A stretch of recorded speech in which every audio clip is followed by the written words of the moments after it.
The derivative and tangent line problem, part 2.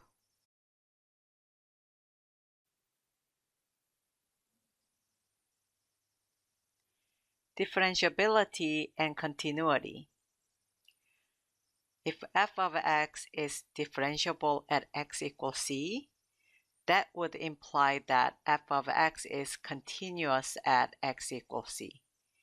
What that means is, if you know f of x is differentiable at a point, then automatically that function is continuous at that point as well. But the converse is not true. Fx is continuous at x equals c doesn't mean that it is also differentiable at that point. And as you can see here, sharp turn in the graph at x equals c means typically f of x is not differentiable at the sharp turn point. So that will be a great example of a continuous function that is not differentiable at sharp turn. Very famous example is f of x equal absolute value of x function. This graph looks like V. And this function is continuous everywhere. So it is continuous even at the sharp turn. However, because it is a sharp turn, it is not differentiable at the sharp turn. So now you have an example which is continuous function that is not differentiable at a point. Now, for any statement, its contrapositive is always true. And contrapositive is not only you switch the if-then clause, but you negate both of them. So you're gonna switch this then clause to if clause, but you're gonna negate it and make it not continuous. And now the if clause will go to conclusion clause, but you're gonna have to negate that. So if f is not continuous, that means it's not gonna be differentiable either. So make sure that you understand this logic correctly, because it really helps when it's asking you to discuss differentiability of a function. Another one is f prime of c equal dne, meaning does not exist, would imply f of x is not differentiable at that point. So when you're trying to calculate f prime of c directly using alternative form of derivative, and you end up getting does not exist by having denominator equals 0, you can conclude that f of x is not differentiable at that point. Like we just discussed earlier, sharp turn in the graph at x equals c means fx is not differentiable at the sharp turn x equals c. If there is a break or jump in the graph at x equals c, that means f of x is not differentiable at x equals c, since break means not continuous, therefore it will be not differentiable. So let's do an example. Discuss the differentiability of f of x equal cube root of quantity x minus 1 at x equal 1. And because it is asking the differentiability at specific point, we could use alternative form of derivative definition. So let's go ahead and calculate f prime of 1. And that was limit x approaches to c, and my c is 1 right now, of f of x minus f of 1 over x minus 1, which is equal to limit x approaches to 1 of f of x is, you can copy, cube root of x minus 1, and f of 1 is easy to calculate, so let's just find it right now. F of 1 is cube root of 1 minus 1, which is a cube root of 0, which is 0. So that's minus 0 over x minus 1. So what I have is just the cube root of x minus 1 over x minus 1, which is equal to limit x approaches to 1 of x minus 1 to the cube root is 1/3 power over x minus 1 is x minus 1 to the 4th power. And because you have the same base, you can use rules of quotient. If you have a to the mth power over a to the nth power, it is a to the m minus nth power. So you use a rule. I can simplify that as x minus 1 to the 1/3 minus 1 power is negative 2/3 power. And negative 2/3 power is 1 over cube root of x minus 1 to the 2nd power. Since negative exponent you send to the denominator, it becomes positive exponent of 2/3 power of base x minus 1. You put back in the radical, it is 1 over cube root of x minus 1 square. Now you can plug 1 in there, and I get 1 over 0, which is undefined. So f prime of 1 does not exist. So therefore, you can conclude that f is not differentiable at x equal 1.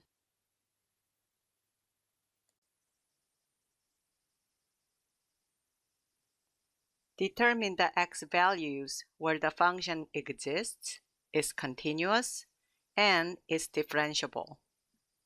So I have a f of x graph right here, and where is this f exists?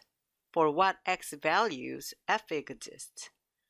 You can see there is no hole, and there's no gap, and there is no vertical asymptote. This graph exists everywhere from negative infinity to positive infinity, since you can see the arrow to the left and there is an arrow to the right, and there is no interruption in between. So f exists on all real numbers, and you can write that in an interval notation as from negative infinity to positive infinity. Now, where is this f continuous? Again, f is continuous in easy way to put it if there is no hole, no gap, and no jump, and no vertical asymptotes.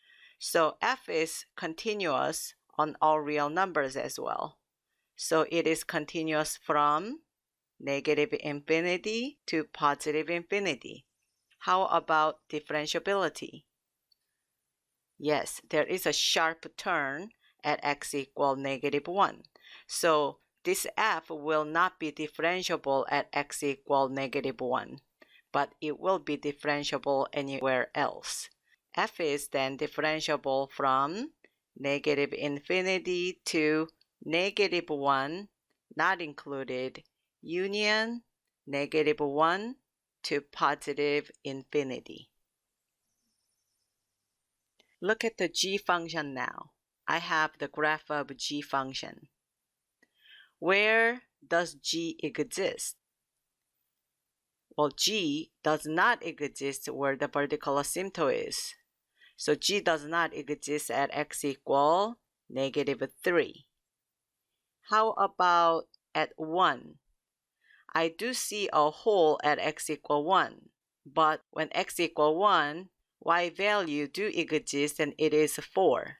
So g does exist at x equal 1. So the only place that g does not exist is when x equal negative 3. So g exists from negative infinity to negative 3, not included, union negative 3 to positive infinity. How about continuity? You know function is not continuous if there is a hole, if there is a gap, or there is a vertical asymptote. So g is not continuous at where the vertical asymptote is, which was at x equal negative 3. And it is now this time not continuous either at x equal 1 because the function value and the limit value does not match. So g is not continuous at x equal 1 either. but it is continuous everywhere else. So g is continuous then from negative infinity to negative 3 not included union, negative 3 to positive 1 not included union, 1 not included to positive infinity. And where is g differentiable? Now we just learned that if function is not continuous at a point, then it is not differentiable at a point. So all those points that we said g was not continuous, it will not be differentiable either. So we have to exclude negative 3 and positive 1. But the rest of them, when you see, we do not see any sharp turn. There is no breaks either. So therefore, where g is continuous, g will be differentiable. So our answer here will be same as one we just wrote. So g is differentiable from negative infinity to negative 3 union, negative 3 to 1 union, 1 to infinity. One-sided derivatives. The derivative from the left is defined by f prime of c equal limit x approaches c from the left of f of x minus f of c over x minus c. The derivative from the right is defined by f prime of c, which is equal to limit x approaches c from the right of f of x minus f of c over x minus c.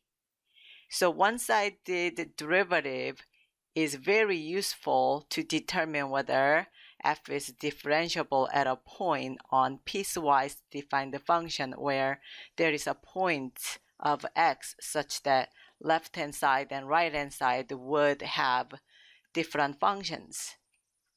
So for f of x to be differentiable at a point, left derivative of the point has to be equal to the right derivative of the point. So let's look at the example.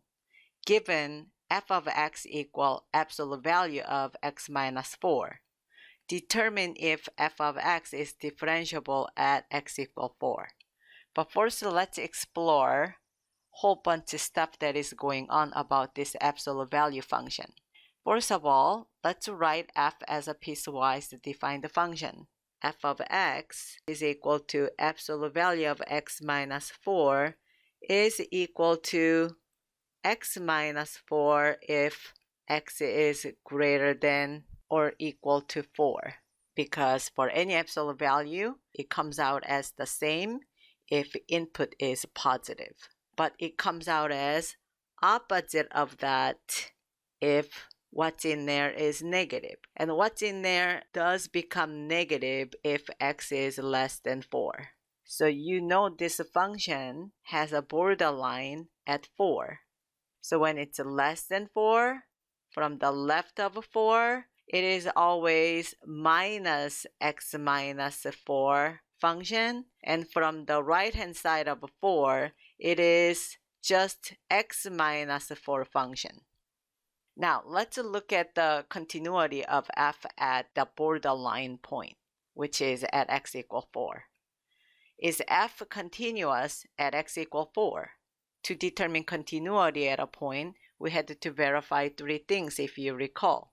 So first of all, is f of 4 defined?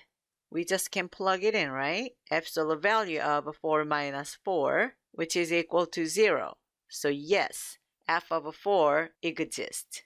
Second, we had to verify limit as x approaches to 4 of f of x exists or not. And to do that, we have to find the left limit and the right limit to see if they are equal. So what is the limit as x approaches 4 from the left of f of x? Well, f of x, when x approaches 4 from the left, it is negative x minus 4 function. So now you replace the 4 there, I get negative 4 minus 4, which is 0. And how about the right limit? Limit x approaches 4 from the right. From the right, we use x minus 4 function. And when you plug 4 for x, I get 4 minus 4, which is 0. And because left limit is equal to the right limit, limit x approaches 4 of f of x exists, and it is equal to 0. And what is the third step? Third step was if 1 and 2 matches.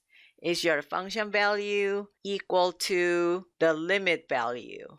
And answer is yes.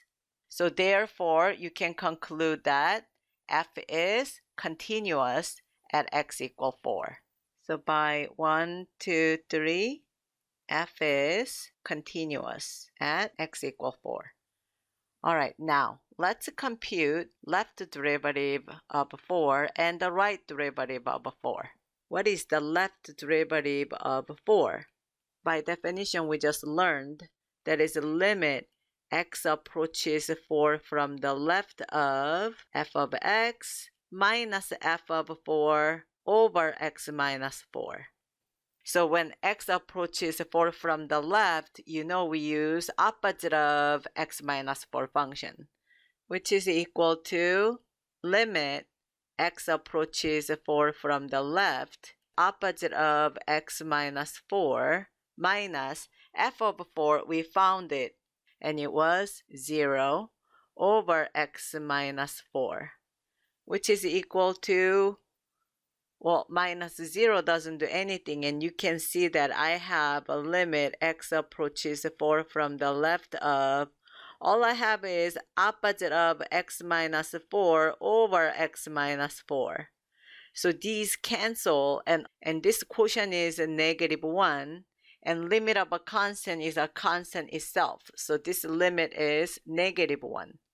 So left derivative of 4 is negative 1. How about right derivative of 4? The right derivative is limit x approaches 4 from the right of f of x minus f of 4 over x minus 4. And 4 from the right, we use x minus 4 function. So that is limit x approaches 4 from the right, x minus 4. F of 4 was 0, so subtract 0 doesn't do anything, so I will omit that, over x minus 4. And this quotient is 1. So I have a limit x approaches 4 from the right of 1, so limit is 1.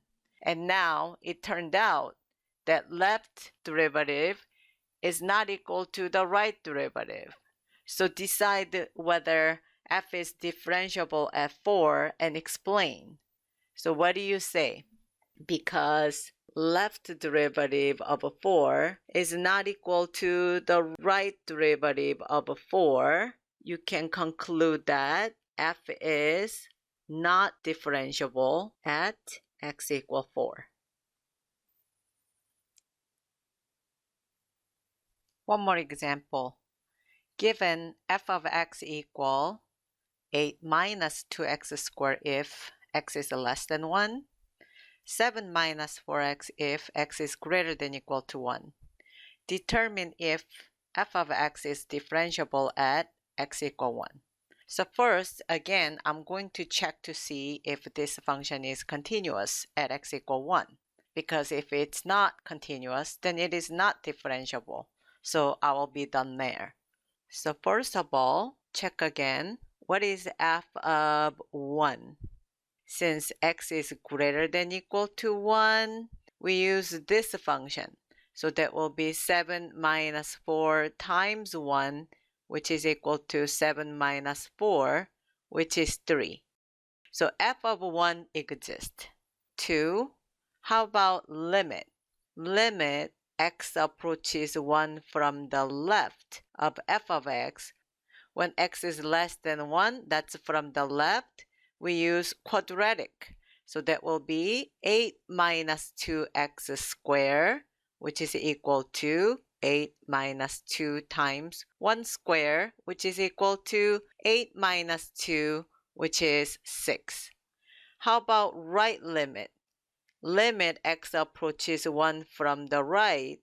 From the right, x is greater than or equal to 1. So from the right, we use linear function 7 minus 4x, which is equal to 7 minus 4 times 1, which we calculated earlier, and it is 3. Oh, look at this. Left limit is not equal to the right limit. So limit x approaches 1 of f of x does not exist. And because limit does not exist, f is not continuous at x equal 1.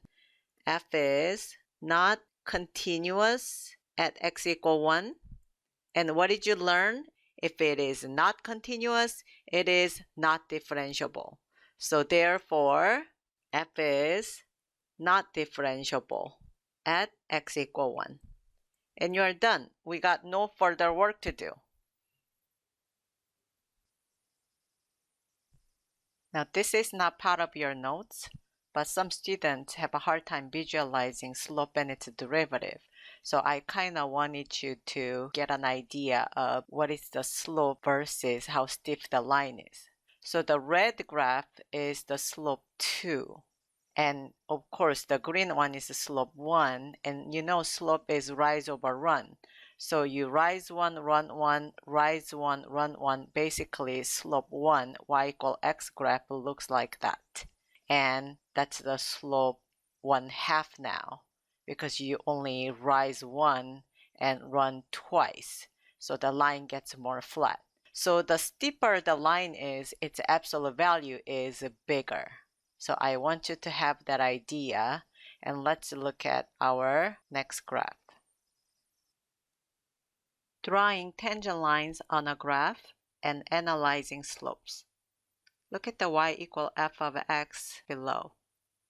Draw in the tangent line at each point.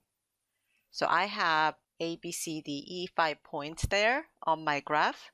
Go ahead and try to draw the tangent line at each point. If you have a ruler, it will be helpful. So if I try to draw the tangent line at point A, I get something like that. Tangent line at B, I'll get something like that. At C, oh, it's a stiff. And D, and at E, oh, I guess stiff one again at E, I can tell. Alright, so I have drawn 5 tangent lines at each point right now. So at which point is the slope of curve negative? So negative means the line goes down from left to right. That's easy, right? Which lines are going down? A goes down. What else? C goes down. And that's it, yeah? And then I don't have a slope 0 here, so rest will go up. So at which point is slope of the curve positive? So positive ones are going up from left to right. So that will be point B, and at point D, and at point E. All right, so using A through E, can you list the slopes in decreasing order? So it has to decrease. So what do you think it is the largest slope? So out of 3 points B, D, E, which one is the most steep? That will be E. And between D and B, which one is steeper? Yeah, that's a D. And B is kind of flat compared to D. Now between negatives, think about it. You could have a -3 and -1/2. Which one is larger number? -1/2 is bigger than -3, since -1/2 is closer to the origin, right? A steeper one is C. However, that means its absolute value is bigger. So therefore, the larger number between A and C will be A, because A is flatter, so it is closer to 0. And then C. That makes sense? Given the graph of f of x, sketch a possible graph of f prime of x. And your f function is piecewise defined function, although it is continuous everywhere. But it's kind of easy to find the derivative since derivative is a slope and each part of this piecewise defined functions are straight line. So it is very easy to calculate the slope. So from negative infinity to this point right here, which is negative 2, function is always this line, which has a positive slope since the line is going up. And to calculate the slope, you just need 2 exact points and you can do the rise over run. So I can see here's the point, actually, it is hitting every corner. It is rise 1, run 1. So you know slope is 1. So this guy has a slope 1. So f prime function, which is the slope function from negative infinity to negative 2, it will be a constant function y equal 1 up to x equal negative 2. And I put a hole there because I can see that f prime from the left of negative 2, right now I know it came out to be positive 1, but f prime of negative 2 from the right, it's going to be 0 since the line is a horizontal line. So my left derivative of negative 2 and my right derivative of negative 2 is not going to be equal. So derivative will not exist at x equal negative 2. And now, like we just said, from x negative 2 to positive 2, I have a y equal 2 function, which is a horizontal line. And horizontal line has a slope 0. So its derivative function from negative 2 to positive 2 will be y equal 0, but negative 2 and 2 not included. Because again, left derivative of 2 is 0, but you can see now right derivative of 2 will not be equal to 0 since you have a line going down. It's going to be slope negative, which we will find out right now. Okay, now from 2 to infinity, I have a function going down. And when you calculate the slope of that, I have an exact point 2, 2 and 3, negative 1. So to get there, you need to go down 3 and run 1. So down 3, negative 3 over run 1. So slope here is negative 3. So its derivative function will be y equal negative 3 up to infinity. So this is how f prime of x graph looks like. Given the graph of f of x, sketch a possible graph of f prime of x. So it's just a sketch. It doesn't have to be exact. So you can see what is the relationship between f and f prime of x. So the first one, you can just kind of come up with a number and it will maybe make it a little bit easier.